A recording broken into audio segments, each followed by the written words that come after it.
everyone, it's Mindy Eggen for Tailored Expressions, and today I'm going to be creating two fun golf themed projects for you. But be sure to stick around to the end where I am sharing three more bonus card projects. First, let's take a look at the supplies I'm using today. Starting off with the Par for the Course cutting plate and stencil set, For You Sentiment Set and coordinating die. I'm using the golf cart bag die set, and yes, I know I spelled that wrong on my labels, A2 layer stacklets, and cloud stacklets.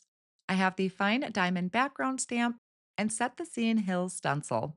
Other supplies that I'm using is a repositionable tape and scotch tape. I have my Barely Arts glue, large scissors, reverse tweezers, a pickup tool, a die pick, small scissors, a white gel pen, a paintbrush, some teal tape, posted tape, my glass board and glass board buddy. I have a silicone mat, thin foam squares, and foam strips. For ink, I have VersaFine Clair Nocturne ink, cilantro, dill pickle, pear, and I'll be using these with the standard and bitty blending brushes. For cardstock, I have sugar cube, poppy seed, black licorice, buttercream frosting, toffee, pea pod, pineapple, cherry pop, and saltwater taffy. The first thing that I'm going to do is some ink blending. So I am grabbing a piece of sugar cube cardstock that's cut to 4 1/4 by 5 1/2, and I'm placing some repositionable tape on the back to secure that down to my glass board. Then I'm going to take one of the layers of the stencil, place it over my cardstock, and hold the stencil down with some teal tape. So I'm going to do this a little different than what is on the packaging example. I'm going to create all of these as green. You can mix it up and use some variety of sand colors and some blue colors. I'm going to start with pear, giving it a nice bright green dusting of color. And then I'm going to go around the edges of each of those using dill pickle. This is all still on just the first layer of the stencil. I like having that bright green center and then the dark contrast around the edges. And you're going to have to excuse me if I don't say the right golf terms because I'm not a golfer and my husband is not a golfer. So I'm doing what I can for terminology. I removed that first layer. I'm placing the second layer over the top. These are going to fit in between. So this is where you could really have some fun with the different colors, doing some sand colors for the sand pits or some water for the ponds. I'm going to stick to using these same colors that I did in the first layer of the stencil, starting with the pear ink and then coming in with a dill pickle. Now, there were some areas there, the smaller ones, where I grabbed a bitty blending brush to get those outer edges. And then I went back to using the standard blending brush. The larger brush is really great when it's a larger area, but to get into some of those smaller areas and keep a nice highlight center, it worked better to have the bitty blending brush. Then on another piece of cardstock, I'm going to do some stamping before I do the die cutting. So I'm going to be using the fine diamond background stamp and using my Misty stamping tool to do this. And this is going to be with a pea pod cardstock that is cut to 4 1/4 by 5 1/2. Once I have that set up in my Misty, I'm going to stamp it in cilantro ink. So this is going to be a little bit darker on the pea pod cardstock, just add a little bit more visual interest. A lot of this panel is going to get die cut, but I thought it would be kind of fun to bring in this type of diamond shape to the background. Then I'm going to take some bleed proof white ink, mix it with a little bit of water, and then splatter it onto the background using my paintbrush. Again, a lot of this is going to get die cut out, but I think it still adds a little bit more character and interest to the background. Once those splatters have dried, I'm going to use the Par for the Course die cutting plate to trim this panel out. And this is going to create the open areas that fit over the top of our stencil. So you can see it matches the stencil design perfectly. Once I pop those out, I did go through and die cut that cutting plate about two more times using pea pod cardstock. I wanted to have a dimension added to this, but there are some really skinny areas around the edge. So it was a lot easier to just trim out multiple pieces of cardstock and layer them together with some liquid glue. And a lot of times you will see me doing my gluing over a silicone mat. You could use a mirror stamping mat that Tailored Expressions sells, or their embossing pads. And that just helps catch any of the excess glue. It's a lot easier to clean up the liquid glue from the silicone mat than it is by glass surface. And one thing I forgot to do was adding some ink blending to the edges before I adhered it together. So I'm just coming in with a blending brush and the cilantro ink to darken up the edges of the cardstock. Then I'm going to add some flags to my golf course. So there are two different styles of flags. You can have kind of this banner waving one, or there's more of a pennant style one. I'm going to just adhere these together using my glue press.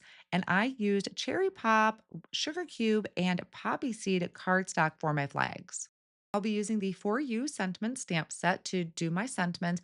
And instead of trying to pick and choose which one was going to work best, I just went ahead and stamped out all of them.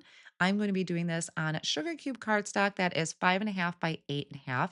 And I'm inking that up with the VersaFine Claire Nocturne ink. All of these do have a coordinating die, so I will line those up and run those through my die cut machine. And this is going to give me a lot of options when it comes to my card projects. And whatever I don't use on my card today, I will put back in the packaging and save for future cards. I laid out all the elements where I wanted them to go on the card front, and then I'm attaching the sentiment with thin foam squares and the flags with liquid glue. I only did 3 flags because I looked at them as like embellishments. So that's why I only did 3. So that is my first card project that I wanted to share with you. And now we'll move on to the second card project. This one is going to be using this really fun golf cart. I did all of my die cutting off screen. The base of the golf cart is from black licorice, along with the outer rim of the tires. The kind of body of the golf cart and the top of it is out of pineapple. I did the steering wheel out of poppy seed, the seat out of buttercream frosting, and then the inside pieces of the tire I did out of a silver foil cardstock. Once I have my golf cart fully assembled, I'm going to start working on a scene for this. And I envisioned the golf cart just kind of rolling along all of those wonderful hills in a golf course. That much I know. So I am using these set the scene hills to do my background. Again, I'm using sugar cube cardstock that's cut to 4.25 by 5.5. I picked out one of the stencils and I'm kind of blocking off the top portion using some post-it tape, which is also holding the stencil and holding the cardstock.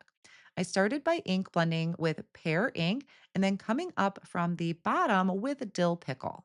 After removing this stencil, I'm going to add another hill in the back. So I placed another one of the stencils. It's a different hill design right above my previously ink blended hill. Again, masked off the top portion with the post-it tape and using those same colors. So I started with pear and you can see where I came just right up to where my previous hill is. That's going to give a little bit of a white-ish a glow to it, but it is a great separator. And then I also finished ink blending with the dill pickle just a little bit at the top. And I repeated those same steps for another stencil. So I have a really fun hilly background here. In full disclosure, I did start ink blending a sky. I decided I didn't like that and I wanted this to kind of be more dimensional on my card front. So I trimmed along that top hillside with my scissors. And then I'm going to add this to a piece of saltwater taffy cardstock cut to 4.25 by 5.5. I picked out a die from the A2 layers stacklet to trim out the background. And then I'm going to decorate it with some clouds from the cloud stacklets, popped up my golf cart using thin foam squares, and then flipped it over and trimmed off any of the excess clouds. I have another piece of white cardstock that I trimmed out with a size up bigger from the A2 layer stacklets die, added my sentiment with the thin foam squares, and then I'm adding the foam tape to the back of my designed panel, the one with the golf cart. So I added that to that white piece of cardstock to give me a nice thin white border. And then this can be added using Scotch tape runner to toffee cardstock. And my last finishing touch to this one is just adding some white gel pen highlights to my golf cart.